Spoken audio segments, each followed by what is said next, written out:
जर मी तुम्हाला एक अत्यंत विचित्र प्रश्न विचारला तर चालेल का? म्हणजे थोडी कल्पना करा. गुडघ्यामध्ये अचानक सुरू झालेली भयंकर सांधीदुखी किंवा अकारण येणारा नैराश्याचा झटका आणि समजा काल रात्री खाल्लेलं पण अजूनही न पचलेलं एखादं जड जेवण. आता वरवर पाहता यात 3 अगदी वेगवेगळ्या गोष्टी वाटतात, बरोबर? तसं वाटतं खरं. हो ना? पण ह्या एकमेकांशी काही संबंध नसलेल्या वाटणाऱ्या गोष्टींमागे एकच गुन्हेगार असू शकतो. आणि आश्चर्याची गोष्ट म्हणजे आजच्या प्रगत सेल्युलर बायोलॉजीने लॅबमध्ये शोधलेला हा गुन्हेगार हजारो वर्षांपूर्वीच आयुर्वेदाने शोधून काढला होता. अरे वा, हा खरोखरच एक विचार करायला लावणारा मुद्दा आहे. कारण कसं आहे, जेव्हा आपण वैद्यकीय निदानाबद्दल बोलतो ना, तेव्हा आपल्याला गोष्टी एकदम स्पष्ट हव्या असतात. म्हणजे हाड मोडले की एक्सरेमध्ये ती पांढरी तुटलेली रेष कशी स्पष्ट दिसते. हो, अगदी स्पष्ट दिसतं ते. बरोबर. पण जेव्हा आपण पचनसंस्था, चयापचय आणि जुनाट आजारांच्या दुनियेत पाऊल ठेवतो, तेव्हा ते एक्सरे मशीन निरुपयोगी ठरते. आपण अशा एका निदानाच्या जगात प्रवेश करतो, जे खूपच धूसर, गुंतागुंतीचे आणि अस्पष्ट आहे. आणि म्हणूनच आजच्या या सखोल चर्चेची सुरुवात आपण या अत्यंत गूढ पण प्रत्येकाच्या आयुष्याशी निगडीत असलेल्या विषयाने करत आहोत. आजचे आपले हे जे विश्लेषण आहे ते आयुर्वेदातील आम या प्राचीन संकल्पनेवर केंद्रित असणार आहे. हा आम नक्की काय आहे, तो शरीरात कसा तयार होतो आणि सर्वात महत्त्वाचे म्हणजे आधुनिक विज्ञानातील ऑक्सिडेटिव्ह स्ट्रेस किंवा लीकी गट सिंड्रोम या ज्या संकल्पना आहेत, हो, ज्या आजकाल खूप चर्चेत असतात. नक्कीच त्या संकल्पना आणि हा प्राचीन आम यांच्यात नेमका काय संबंध आहे हे आपण उलगडणार आहोत. आपला उद्देश केवळ जुने ग्रंथ वाचून दाखवणे हा अजिबात नाहीये. नाही, अजिबात नाही. तर या दोन्ही विज्ञानांच्या संगमातून आपल्या शरीराची भाषा समजून घेणं हा आपला उद्देश आहे. चला तर मग हे सगळं सविस्तर समजून घेऊया. पण मला वाटतं आमाच्या मूळ संकल्पनेकडे जाण्याआधी आपल्याला अग्नी म्हणजे काय हे समजून घ्यावं लागेल, बरोबर ना? अगदी बरोबर. आजारांबद्दल बोलण्यापूर्वी शरीराचे इंजिन नक्की कसे काम करते आणि ते बिघडल्यावर काय होते हे समजावून घेणं खूप आवश्यक आहे. म्हणजे बघा, आयुर्वेद हे मानवी शरीर आणि निसर्ग यांच्यातील अत्यंत सूक्ष्म विश्लेषण करते आणि याचा पाया 3 मुख्य गोष्टींवर आधारलेला आहे. ते त्रिदोष आणि ते सगळं. हो, अगदी तेच. त्रिदोष म्हणजे वात, पित्त आणि कफ. मग सप्तधातू, ज्यामध्ये रस, रक्त, मांस, मेद, अस्थी, मज्जा आणि शुक्र येतात. आणि त्रिमल म्हणजे मूत्र, पुरीष आणि स्वेद. आता या सर्व घटकांचे पोषण आणि कार्य सुरळीत चालण्यासाठी शरीरातील अग्नी म्हणजेच आपली पचनशक्ती आणि चयापचय प्रक्रिया हा सर्वात मध्यवर्ती आणि महत्त्वाचा घटक असतो. म्हणजे हा अग्नी केवळ पोटात नसून तो संपूर्ण शरीराची ऊर्जा नियंत्रित करतो असं म्हणायचंय का तुम्हाला? होय, नक्कीच. आणि जर हा अग्नी मंदावला तर सगळंच चक्र बिघडतं, असंच ना? अगदी तसंच. जेव्हा अग्नी त्याच्या नैसर्गिक अवस्थेतून ढळतो आणि मंदावतो, ज्याला आयुर्वेदात अग्निमांद्य म्हणतात, तेव्हा संपूर्ण शरीराची चयापचय यंत्रणा कोलंबडून पडते. महर्षी चरक यांनी त्यांच्या चरक संहितेत अत्यंत स्पष्ट केले आहे की ज्या अन्नाचं पचन अद्याप बाकी आहे, ज्यावर अग्नीचा पुरेसा संस्कार झालेला नाही, म्हणजे जे अन्न कच्चं राहिलंय, हो, जे अपक्व आहे आणि जे शरीरात शोषले जाण्यासाठी सर्वथा अपात्र आहे, त्या अपक्व अन्नाला आम असे म्हणतात. हेमाद्री या भाष्यकारांनी तर शरीराच्या रचनेनुसार आमाची व्याख्या केली आहे. ते म्हणतात की ज्या ठिकाणी अन्नाचं पचन अपूर्ण असते आणि ते अपक्व अवस्थेत पडून राहते, ती जागा म्हणजे आमाशय. आपल्या पोटाच्या या अवयवाच्या नावातच आमाचं मूळ दडलेले आहे. अरे वा, हे ऐकताना मला एका बंद पडलेल्या कारखान्याची आठवण येते. कसं काय? म्हणजे असं समजा की एखाद्या कारखान्यात कच्च्या मालावर प्रक्रिया करणारी मुख्य भट्टीच म्हणजेच आपला अग्नी विझली आहे. बरोबर. आणि त्यामुळे बाहेरून येणारा सगळा कच्चा माल तिथेच पडून सडत आहे आणि त्यातून अत्यंत विषारी वायू आणि रसायने तयार होत आहेत. बापरे, हे अगदी अचूक आणि चपखल उदाहरण दिलत तुम्ही. या सडण्याच्या प्रक्रियेला आयुर्वेदात एका विशेष धान्याचा, कोद्रव धान्याचा दृष्टांत देऊन समजावून सांगितले आहे. कोद्रव धान्य ते काय असतं? कोद्रव नावाचे धान्य जेव्हा कुजते किंवा त्यात आंबळण्याची प्रक्रिया होते, तेव्हा ते साधे धान्य राहत नाही. ते अत्यंत विषारी आणि घातक बनते. अगदी त्याचप्रमाणे जेव्हा मंद अग्नीमुळे पोटात अन्न दीर्घकाळ पडून राहते तेव्हा ते आंबते आणि अम्लधर्मी म्हणजे ॲसिडिक बनते. अच्छा, म्हणजे ते विष बनतं. हो, हे अपक्व अन्न साध्या कचऱ्यातून एका भयानक विषात रूपांतरित होते, ज्याला आम विष म्हणतात. अष्टांग हृदयात वाग्भटांनी स्पष्ट केले आहे की हे केवळ पोटातच नाही तर पेशींच्या आणि धातूंच्या स्तरावरही घडून येते. बापरे, म्हणजे कारखान्यात साचलेला हा कचरा तिथे शांत बसत नाही तर? पण माझा एक मूलभूत प्रश्न आहे इथे. विचारा ना. जर हा आम नावाचा कचरा फक्त पोटात किंवा आमाशयात तयार होतो, तर तो गुडघेदुखी किंवा मज्जासंस्थेचे आजार कसे काय निर्माण करू शकतो? म्हणजे तो पोटातून निघून सांध्यांपर्यंत किंवा इतर अवयवांपर्यंत कसा प्रवास करतो? इथेच या प्रक्रियेतील सर्वात आश्चर्यकारक गोष्ट समोर येते. आमाचा स्वभाव समजून घेणं अत्यंत गरजेचं आहे. तो अत्यंत चिकट, जड आणि कफ प्रकृतीचा असतो. तो एकाच जागी राहत नाही. शरीरात आमाचा सर्वांगीण प्रसार समजावून सांगण्यासाठी आयुर्वेदात स्रोतोदुष्टी ही संकल्पना वापरली जाते. स्रोतोदुष्टी म्हणजे काय? म्हणजे बघा, आपल्या शरीरात लाखो अत्यंत सूक्ष्म वाहिन्या असतात, ज्यातून पोषणद्रव्ये प्रवास करतात. आम आपल्या चिकट आणि जड गुणामुळे या सूक्ष्म वाहिन्यांमध्ये प्रवेश करतो आणि त्यांना पूर्णपणे ब्लॉक करतो. तो वाहिन्यांच्या आणि पेशींच्या भिंतींना एखाद्या चिकट डिंकासारखा घट्ट चिकटून बसतो. बापरे. एखाद्या चिकट डिंकासारखा. आणि तिथे अडकून तो आजारांची साखळी सुरू करतो. नक्कीच. आमाचा हा प्रवास आणि आजाराचे प्रकटीकरण 3 प्रमुख टप्प्यांतून जाते. पहिला टप्पा म्हणजे सामअवस्था. यात हा चिकट आम शरीरातील वात, पित्त आणि कफ या दोषांसोबत मिसळतो आणि संपूर्ण शरीरात दाह किंवा तीव्र आजार निर्माण करू लागतो. म्हणजे ॲक्यूट इलनेस. होय. दुसरा टप्पा अत्यंत गंभीर असतो. तो म्हणजे आम विष अवस्था. जर या अवस्थेत आमावर उपचार केले नाहीत तर तो गुंतागुंतीचा होतो. तो पेशींचा नाश करू लागतो आणि अंतर्गत अवयव निकामी होण्याचा धोका निर्माण होतो. ऑर्गन फेलियरचा धोका. हे तर खूपच भयानक आहे. हो. आणि तिसरा टप्पा म्हणजे निराम अवस्था, जिथे आजाराचे तीव्र स्वरूप काही प्रमाणात कमी होते, पण शरीर पूर्णपणे बरे न होता आजार कायमस्वरूपी किंवा जुनाट रूप धारण करतो. क्रोनिक आजार होतात. म्हणजे अग्नी आणि आम हे एकमेकांच्या अगदी विरुद्ध टोकावर आहेत हे यावरून स्पष्ट होते. म्हणजे अग्नी उष्ण, तीक्ष्ण आणि लघु आहे, जो शरीरात हलकेपणा आणि ऊर्जा आणतो. अगदी बरोबर. आणि आम हा शीत, मंद, गुरू आणि प्रचंड चिकट आहे, जो शरीरात जडत्व आणतो आणि सगळ्या यंत्रणा ठप्प करतो. हो. आणि म्हणूनच हा चिकट कचरा केवळ एक प्राचीन आयुर्वेदिक संकल्पना राहिलेली नाहीये. आधुनिक वैद्यशास्त्र आणि सेल्युलर बायोलॉजी आज अगदी मॉलिक्युलर पातळीवर हुबेहूब हेच सांगत आहे. अरे वा. इथेच खरी रंजक गोष्ट समोर येते.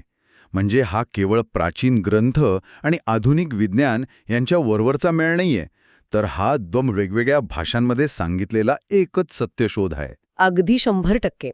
आधुनिक जैविक दृष्टिकोनातून विचार केल्यास आम हा पेशींमध्ये तयार होणारा चयापचय कचरा म्हणजेच मेटाबॉलिक वेस्ट, रक्तातील एंडोटॉक्सिन्स आणि फ्री रॅडिकल्स यांच्याशी पूर्णपणे समांतर आहे. Free radicals? हो. आजचे आधुनिक वैद्यशास्त्र ठामपणे मानते की ऑक्सिडेटिव्ह ताण किंवा ऑक्सिडेटिव्ह स्ट्रेस हे कॅन्सरपासून ते हृदयरोग आणि अकाली वृद्धत्वापर्यंतच्या अनेक जुनाट आजारांचे मूळ आहे. आयुर्वेद आम्हालाच याच ऑक्सिडेटिव्ह तणावाचे ऊर्जात्मक समकक्ष मानते गेलं. आपण हे थोडं सोपं करूया. म्हणजे पेशींच्या आत कचरा निर्माण होण्याचा वेग जेव्हा तो कचरा बाहेर टाकण्याच्या वेगापेक्षा जास्त होतो, तेव्हा हा कचरा तिथे साचू लागतो आणि तो पेशींना आतून जाळायला लागतो. बरोबर? अगदी सोप्या भाषेत सांगायचंय तर तेच. याचं एक उत्तम आणि शास्त्रीय उदाहरण म्हणजे रिपरफ्युजन इंजुरी. हे कसं काम करतं ते बघा. जेव्हा शरीरातील एखाद्या भागात रक्ताचा पुरवठा काही कारणाने खंडित होतो, तेव्हा ऑक्सिजनच्या कमतरतेमुळे तिथे चयापचय कचरा साचायला लागतो. हां, कचरा साचतो. आता जेव्हा वैद्यकीय उपचारांनंतर तिथे अचानक रक्तप्रवाह पुन्हा सुरू होतो, तेव्हा आपल्याला वाटेल की चला आता पेशी बऱ्या होतील. पण तसं होत नाही. नाही होत. असं का? कारण ऑक्सिजनच्या अचानक झालेल्या मोठ्या वाढीमुळे तिथे रिॲक्टिव्ह ऑक्सिजन स्पीशीज म्हणजेच ROSचं उत्पादन प्रचंड वेगाने वाढते. हे फ्री रॅडिकल्स इतके आक्रमक असतात की ते पेशींचे आणखी भयंकर नुकसान करतात. हे आयुर्वेदातील साम धातू आणि आमामुळे होणाऱ्या ऊतींच्या नुकसानीशी तंतोतंत साम्य दर्शवते. म्हणजे कचरा साचलेल्या जागी अचानक ताकद लावली की नुकसानच होते. अरे बाप रे! आणि कर्करोगाच्या बाबतीतही हेच घडते ना, म्हणजे कॅन्सरमध्ये? तिथे तर हा आम थेट ट्यूमरला मदत करतो असं माझ्या वाचनात आलं होतं. होय, कर्करोगाच्या ट्यूमर मायक्रो एन्व्हायरमेंटमध्ये हा साचलेला आम अतिशय भयानक भूमिका बजावतो.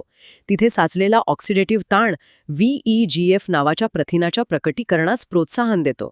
एक सेकंड, हे VEGF म्हणजे नक्की काय प्रकरण आहे? असं समजा की किंवा जेव्हा वाढतो तेव्हा त्याला स्वतःच्या अस्तित्वासाठी अन्नाची आणि रक्ताची नितांत गरज असते. त्यामुळे ट्यूमर हा VEGF नावाचा एक इमर्जन्सी सिग्नल पाठवतो. हा सिग्नल शरीराला सांगतो की अरे मला भूक लागलीये, इकडे नवीन रक्तवाहिन्या बांधा. अच्छा, म्हणजे तो शरीराकडून मदत मागतो. हो, आणि आश्चर्याची गोष्ट म्हणजे शरीरात साचलेला आम किंवा तो ऑक्सिडेटिव्ह कचरा नेमका याच सिग्नलला प्रोत्साहन देतो. यामुळे ट्यूमरमध्ये नवीन रक्तवाहिन्या तयार होतात, ज्या कर्करोगाच्या पेशींना वाढवतात आणि ट्यूमरला शरीरात वेगाने पसरण्यास मदत करतात. पेशींच्या आत सुपरऑक्साईड ॲनियनसारखे विषारी फ्री रॅडिकल्स झांथी ऑक्सिडेज या एन्झाईमद्वारे तयार होतात आणि निरोगी पेशींची हानी करतात. हे खरोखरच धक्कादायक आहे. म्हणजे हजारो वर्षापूर्वी कोणतीही मायक्रोस्कोपिक उपकरणे नसताना आयुर्वेदाने ही संकल्पना मॉलिक्युलर पातळीवर इतक्या अचूकपणे कशी मांडली असेल? आश्चर्य वाटतं. हो ना. आणि आता आपण गॅस्ट्रोएन्ट्रॉलॉजी आणि गट मायक्रोबायोमकडे आलो की हे आणखी स्पष्ट होते. म्हणजे जेव्हा आपण वीकेंडला पिझ्झा, बर्गर खातो आणि कोल्ड्रिंक पितो, तेव्हा आपल्याला वाटतं की आपण फक्त कॅलरीज खात आहोत. बरोबर. पण खरं तर आपण काय करत असतो? खरं तर आपण आपल्या आतड्यातील त्या अग्नीवर थंड पाणी ओतत असतो. बरोबर. आज आपण पाहतोय की अँटीबायोटिक्सचा अतिवापर, जंक फूड, रिफाइंड साखर आणि सततचा ताणतणाव यामुळे आपल्या आतड्यातील चांगले जीवाणू किंवा गुड बॅक्टेरिया नष्ट होत आहेत. आयुर्वेद यालाच अग्निमांद्य आणि आमाचा संचय म्हणतो. जेव्हा आपण जंक फूड खातो तेव्हा आपण आतड्यातील वाईट जीवाणूंना अक्षरशः खतपाणी घालत असतो आणि ताणतणावामुळे काय होते? आपला गट ब्रेन ॲक्सिस बिघडतो. ताणामुळे आतड्यांकडे जाणारा रक्तप्रवाह कमी होतो आणि पचन एकदम मंदावते. आणि मग तिथूनच आधुनिक विज्ञानाचा लीकी गट सिंड्रोम सुरू होतो. बरोबर ना? अगदी बरोबर. आतड्यांच्या आतील नाजूक पडदा फाटतो आणि अन्नाचे न पचलेले कण, ज्याला आयुर्वेद स्पष्टपणे आम म्हणतो, ते थेट रक्तात मिसळतात. यामुळे शरीराची रोगप्रतिकारक शक्ती गोंधळते आणि ती स्वतःच्याच पेशींवर हल्ला करू लागते. होय. इतकंच नाही तर हे विषारी कण मेंदूपर्यंत पोचतात, ज्यामुळे माणसाला अकारण राग, नैराश्य यांसारख्या मानसिक समस्याही निर्माण होतात. म्हणजे शारीरिक कचऱ्याचा थेट परिणाम मनावर होतोय. अगदी तंतोतंत. म्हणूनच हा धोका वेळीच ओळखणे अत्यंत महत्त्वाचे आहे. जर हा आम इतका घातक असेल तर तो शरीरात साचत आहे हे कसे ओळखायचे? याची पूर्वलक्षणे आयुर्वेदात अत्यंत स्पष्ट सांगितली आहेत, जी प्रत्येकाने स्वतःमध्ये तपासून पाहायला हवीत. मग ही लक्षणे कोणती आहेत? म्हणजे दैनंदिन जीवनात आपण ती कशी ओळखू शकतो? सुरुवातीच्या टप्प्याला सामकफ लक्षणे म्हणतात. जर सकाळी उठल्यावर तुम्ही पाहिलं आणि जिभेवर जाड पांढरा किंवा पिवळसर थर जमा झालेला दिसला तर ते आमाचे पहिले लक्षण आहे. जिभेवरचा थर. हो. याशिवाय शरीरात सतत जडत्व जाणवणे, पुरेशी झोप होऊनही उत्साह नसणे, जेवणानंतर प्रचंड थकवा येऊन झोप येणे, श्वासाला दुर्गंधी येणे आणि भूक अनियमित लागणे ही मुख्य लक्षणे आहेत. आधुनिक विज्ञान यालाच अर्ली मेटाबॉलिक टॉक्सिसिटी म्हणते. आता समजा ही लक्षणे दिसली आणि आपल्याला खात्री पटली की शरीरात आम साचला आहे, तर यातून बाहेर पडण्याचा मार्ग काय? आमाची तीव्रता आणि साचलेले प्रमाण यानुसार आयुर्वेद सर्वात प्रभावी शस्त्र बाहेर काढतो आणि ते म्हणजे लंघन चिकित्सा. लंघन म्हणजे असा कोणताही उपचार ज्यामुळे शरीरात हलकेपणा निर्माण होतो.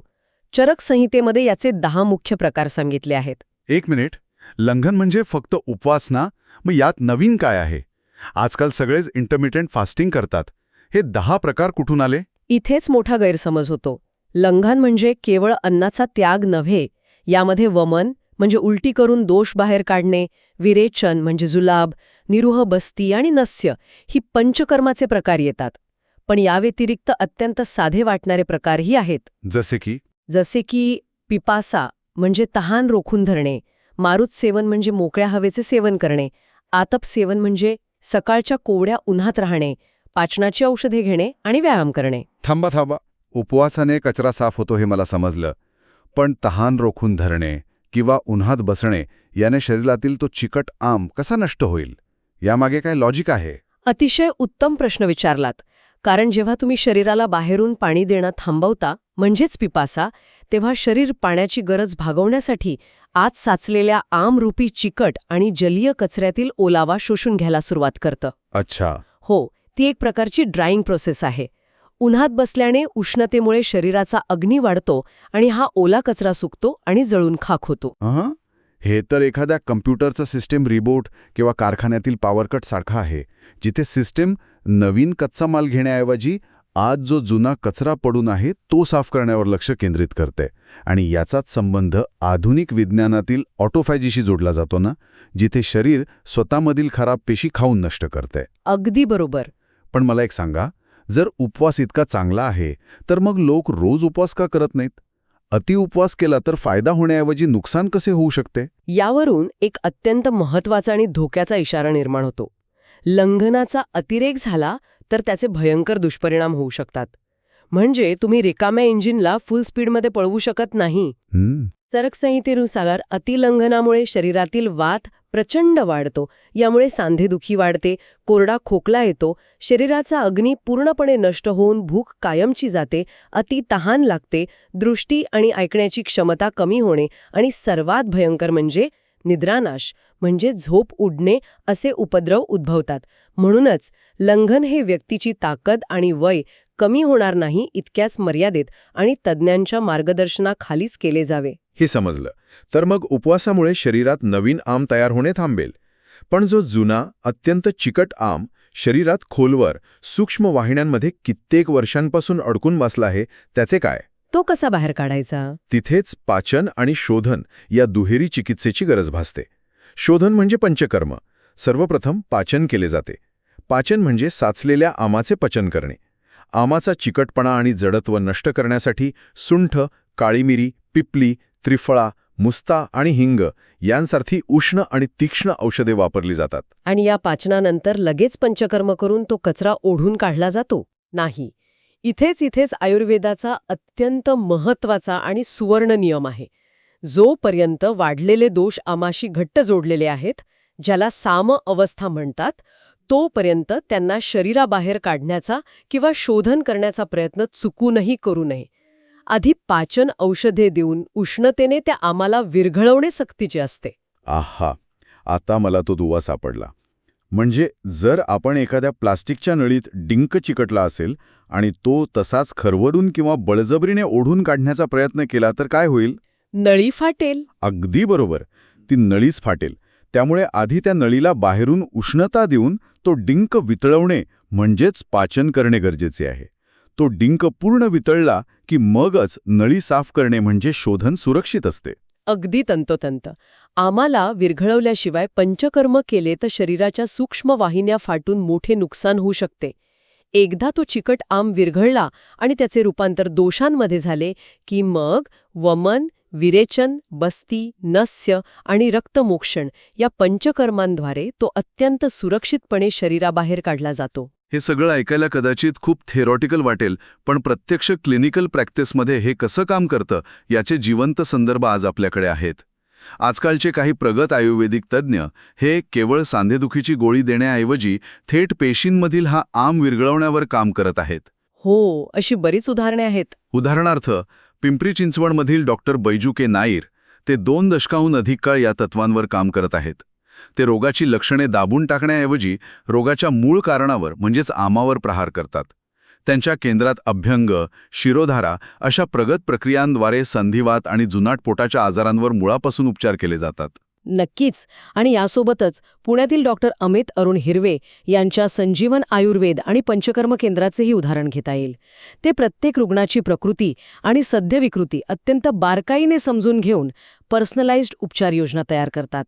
जुनाट आजार आणि विशेषतः वंध्यत्वावर उपचार करताना ते आहाराचे आणि जीवनशैलीचे सखोल मार्गदर्शन करतात.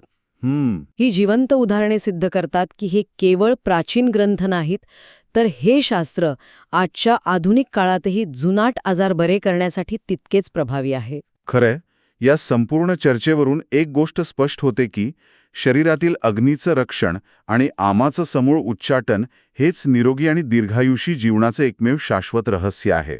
अष्टांग हृदयात साध्य व्याधींच्या म्हणजे बरे होऊ शकणाऱ्या आजारांच्या 10 अनुकूल परिस्थिती सांगितल्या आहेत, जसं की रुग्णाचं वय तरुण असणे, त्याचा स्वतःच्या इंद्रियांवर नियंत्रण असणे, आजार नुकताच सुरू झालेला असणे आणि शरीरातील अग्नी चांगला असणे. या परिस्थितीत जुळून आल्यावर साचलेला आम अत्यंत सहजपणे नष्ट होतो. होय.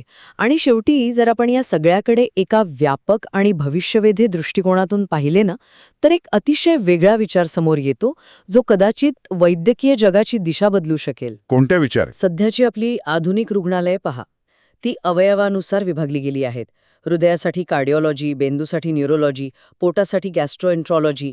पण जर आज आपण पाहिलेल्या चर्चेनुसार सर्व जुनाट आजारांचं मूळ हे एकच असेल, तो चिकट आम आणि पेशींच्या स्तरावरील चयापचय कचरा, तर भविष्यातील वैद्यकीय जगतात रुग्णालयांचे विभाग अवयवानुसार का असावेत? बापरे, हा खरोखरच एक अत्यंत प्रक्षोभक आणि विचार करायला लावणारा मुद्दा आहे. विचार करा, भविष्यात रुग्णालयांचे विभाग अग्नीच्या प्रकारानुसार आणि आमाच्या स्वरूपानुसार ठरवले गेले तर काय होईल? आपण सुरुवातीला ज्या एक्स-रे आणि गढूळ पाण्याची उपमा दिली होती, तिथेच आपण परत आलो आहोत.